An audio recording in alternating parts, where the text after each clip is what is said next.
اور اگر ایک بات تمہارے پروردگار کی طرف سے پہلے صادر اور جزائے اعمال کے لیے ایک میعاد مقرر نہ ہو چکی ہوتی تو نزول عذاب لازم ہو جاتا.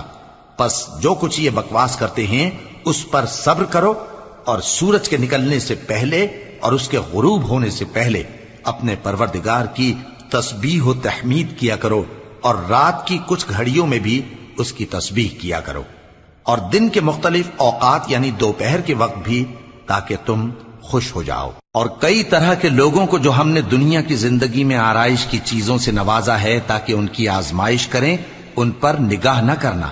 اور تمہارے پروردگار کی عطا فرمائی ہوئی روزی بہت بہتر اور باقی رہنے والی ہے. اور اپنے گھر والوں کو نماز کا حکم کرو اور اس پر قائم رہو. ہم تم سے روزی کے خواستگار نہیں، بلکہ تمہیں ہم روزی دیتے ہیں، اور نیک انجام اہل تقوی کا ہے. اور کہتے ہیں